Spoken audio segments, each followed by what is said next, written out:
오늘이 당신 생일이구려. 감옥에서 두 번째 맞는 생일이오. 면회도 편지도 금지 금지. 또 무엇이든지 금지당하고 있었던 작년 당신 생일날의 내 기분을 얼핏 떠올려 보고 있어. 어둡고 외로웠던 나날들 중에서 그날 그것은 나에게 의미 있는 날이었고 그 의미 있음이 나에게 위로가 되었다오. 그런데 이젠 옥바라지가 점점 또 무거운 부담으로 되어가고 있을 거요. 서울에서 멀리 떨어져 있어서 그렇고 대관령이 가로막혀 더욱 막막해지고 대관령을 오가며 반드시 각오해야 하는 그 메스꺼움이 싫고 무엇보다 세월이 제법 흘러가 버린 허전함 속에서 그럴 것이요. 분노, 흥분과 공포, 그리고 혼란 속에 파묻혔던 세월. 지난 1년 반을 떠나보내는 이쪽에 뚜렷하게 남겨지고 있는 것은 당신의 옥바라지이구려. 행방을 감춘 남편 때문에 당해야 하는 고초와 시달림, 남편의 불행과 아픔이 이해되면서도 어쩔 수 없는 짜증 생활의 빽빽함이 손에 잡히는 듯 싶소. 형광등 말이오. 쇠창살과 유리창 이켠에 앉아 당신을 바라보고 있는 나는 점차 껌뻑껌뻑하는 형광등이 되어가고 있는 것이오. 이빨이 맞지 않아 헛바퀴가 돌아서 철저히 김이 새버린 것 같은 느낌이 들 때도 있고 말이오. 몇 번의 경우에는 내가 꼭 이런 꼴이었던 것 같고 그렇게 생각할 때마다 속이 뒤집히고 부하가 솟구치는 것이오. 자존심이 심하게 상하는구려. 민주화 운동에도 별 의미 있는 기여를 못하면서 오히려 옥바라지 부담으로써 결국 당신에게 짐지어지고 있는 것이 아닌가 하는 생각이 나를 괴롭히는구려. 1986년 12월 12일 근태. 무릎 꿇고 사는 이보다 서서 죽기를 원한다. 나의 요즘 생활을 당신도 상상할 수 있을 거예요. 병준이를 가지고부터 고민하는 것이 지금까지 8년 항상 갈등하게 만드는 상황이었던 것 같아요. 가사노동, 육아가 나의 등과 어깨를 짓누르고 있죠. 아침부터 종종 걸음치는 저의 모습이 떠오를 거예요. 어제 당신의 눈은 울고 있었어요. 돌아온 후 계속 우울했어요. 차라리 다리를 저는 것은 아니라고 했지만 머리가 그렇게 몹시 아프니 어떻게 할까 미칠 지경이에요. 둘이 아빠 소식 듣고 오늘은 더욱 우라가 치미는 날이었어요. 우리 Y 식구들은 그동안 과로로 인해 몸이 상해서 더욱 건강이 악화되고 있고 가족들은 애가 말라 버릴 것 같아요. 당신 머리 아픈 것은 물론 전기 충격 때문이기도 하고 그동안 계속 죽을 먹었기 때문에 영양 부족, 특히 단백질 부족일 것이라고 여러분들이 생각해요. 영양제 꼬박꼬박 먹고 운동 열심히 하세요. 월요일 당신을 만날 수 있는 틈이 생기면 얼마나 좋을까요? 그럼 안녕히 주무세요. 1986년 3월 16일 새벽 1시 5분 재근이가.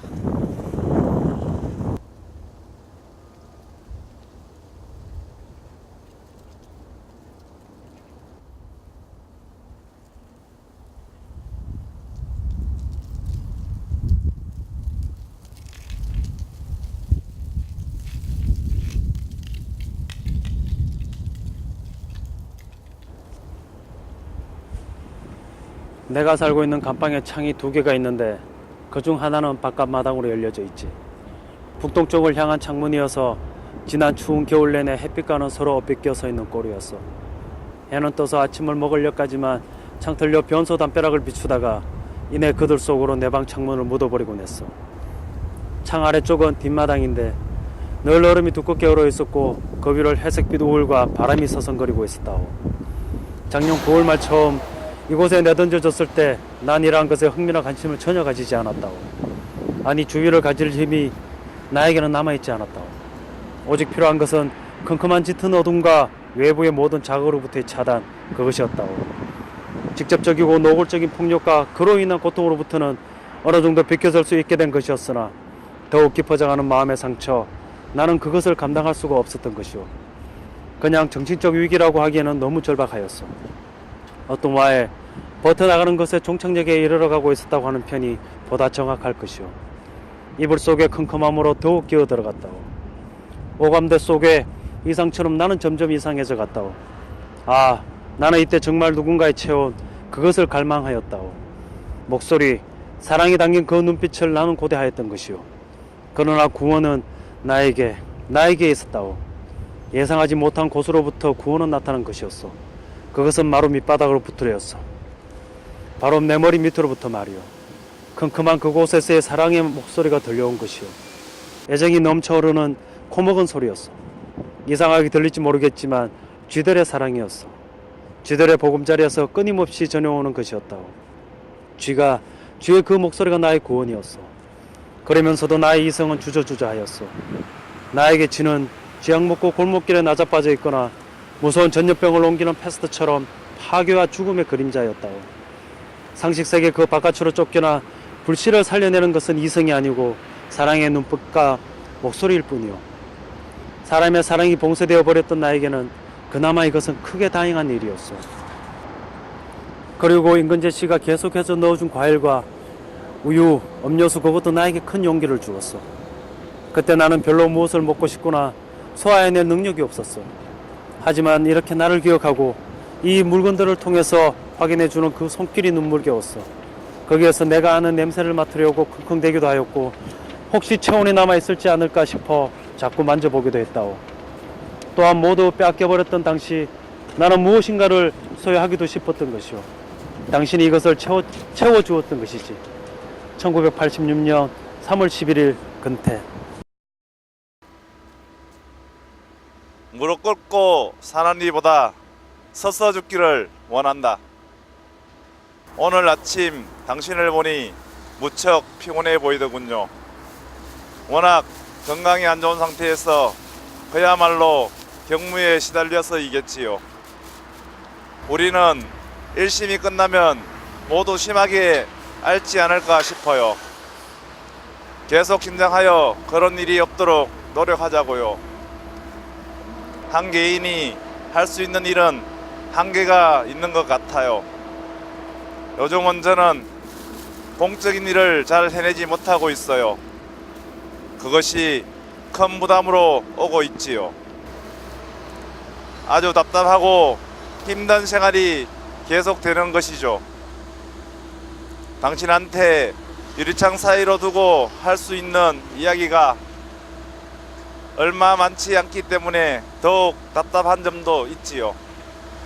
그때 적극적인 편지를 써서 보내지만 그동안 좀 뜸한 것은 너무 바쁘기도 하고 어디서부터 풀어야 할지 모르겠어요. 지난 6개월 동안 당신은 말할 수 없는 고통 속에 살았고 저는 그 고통을 전달받고 힘들어하고 슬퍼할 여유 없이 살았던 것 같아요. 남들은 얼마나 고생이 많았냐고 물을 때 항상 내가 정말 고생하고 있나 하고 반문하곤 합니다. 그래도 요즘 여러 가지 일이 한꺼번에 밀어닥치니까 정말 고생하고 있는 것 같아요. 이 편지를 받고 면회할 때 서로 자세히 봅니다. 우리가 얼마나 늙었나. 항상 이렇게 두서없는 편지를 보내서 미안해요. 우리 또 다시 함께 손잡고 고개를 넘도록 하지요. 내일 또 만나요. 1986년 2월 19일 새벽 2시 재근이가.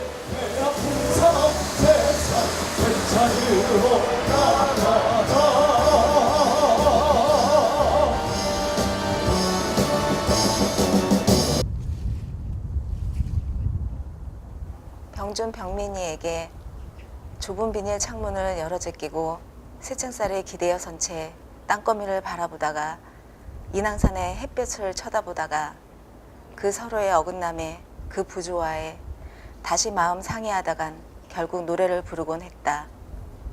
당시 서대문 구치소의 각 사방에 있는 스피커는 차라리 소음기였다. 끊임없이 지익 잡음이 나기도 했고 레코드판을 걸어놓고 사람이 어디로 가버린 탓인지 같은 곡절을 한없이 되풀이 토해내는 신경을 매우 자극하는 애물이었다. 그러나 그 와중에 소음 속에서도 나는 몇 가지 노래를 배웠다. 밤배, 신영원의 불시, 조동진의 행복한 사람, 조용필의 친구여, 그리고 최진희의 사랑의 미로 등을 배웠다. 나는 사실 최진희의 새소리 나는 목소리를 좋아하지 않는다. 정을 주기가 망설여지는 분위기가 느껴진다. 가사가 너무 상투적이고 진부한 것도 마음에 안 들고, 그러나 그 곡조는 흐느끼고 갈구하는 최진희의 풍부한 음량 속에서 파도가 되어 아버지 가슴에 밀어 닥치는 듯했다. 그래서 열심히 따라 불렀고 여러 번 불러서 노래를 부르는 데에 자신감이 붙었다. 엄마가 자기 생일날 면회 오기로 되어 있었고 그에 대비해 사랑의 미로를 맹렬히 연습했다. 이 노래를 아버지가 불러 엄마의 생일을 축하하고자 한 것이었다. 그런데 병준아, 이게 웬일이니? 그렇게 자신 있게 불렀던 이 노래를 유리창을 통해 엄마를 마주보면서 접견실에서 노래를 부르고자 하니까 마구 떨리는 것 아니겠니?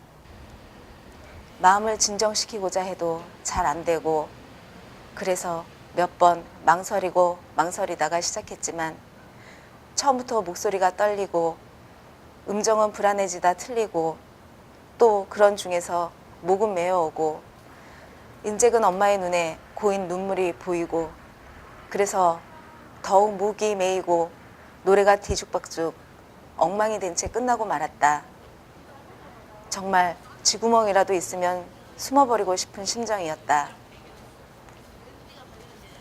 그러나 인잭은 엄마의 얼굴은 아주 환해지는 것이었다.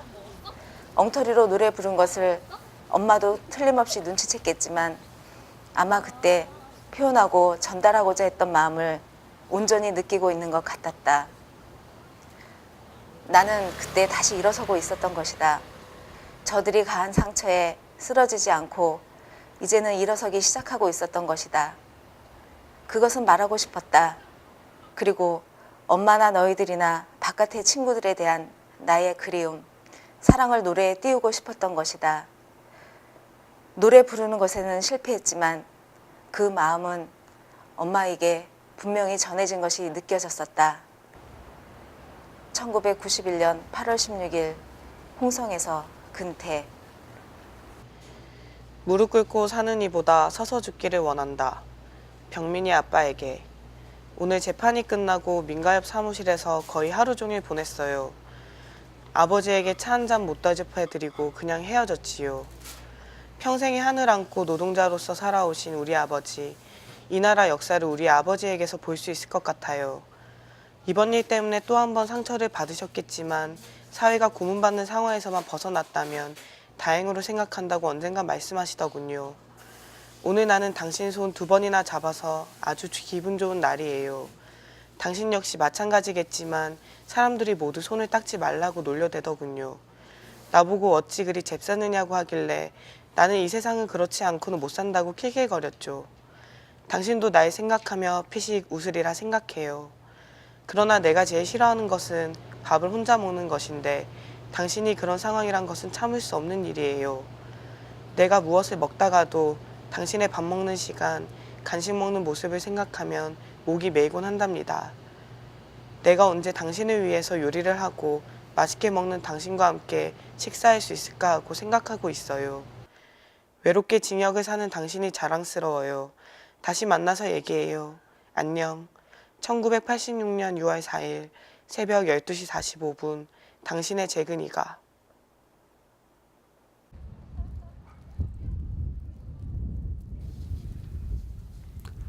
잔인한 폭력에 언제나 꿋꿋하게 맞서는 것은 쉬운 일이 아니야. 결국 나도 항복하고 말았던 거야. 지금 내보내주면 뭐 할 거냐 해서 몸도 좋지 않아 쉬겠다. 운동해서 은퇴하겠다고 했어. 그랬더니 겨우 그것뿐이야. 그러니까 미움을 받지 라고 하더군.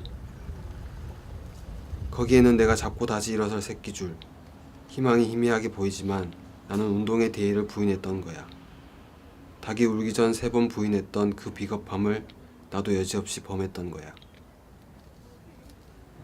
오랫동안 이 때문에 나도 괴로워했지. 자기 혐오감에 절절매였지. 그러나 말이야, 문제는 우리의 약함이 있는 것이 아니라 저들의 잔인함에 있는 거야. 인간의 생명을 증오하는 저들의 저기에 있는 것일 거야. 자네 자신과 동료들의 따뜻한 등 두들김 속에서 일어서는 거야. 자네는 해낼 수 있을 걸세. 나는 그걸 믿고 있네. 잘 있게. 1987년 2월 22일 근태. 노동삼권 보장하라. 독재 정권 물러가라 훌라 훌라. 노동삼권 보장하라 훌라 훌라.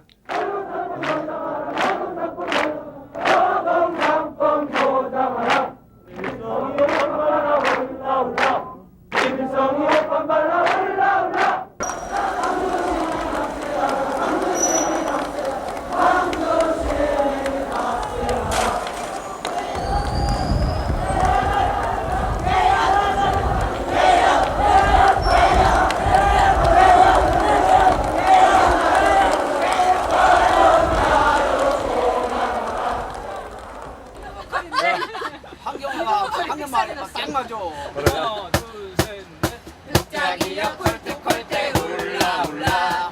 이래올 경영학과 훌라 훌라.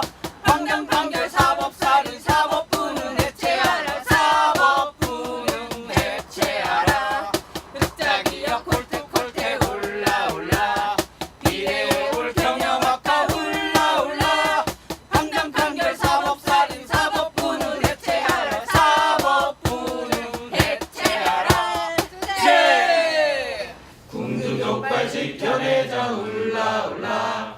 건물주는 상생하라 훌라 훌라. 주고는 살아도 빼앗기고는 못 살아. 마음 편히 장사자.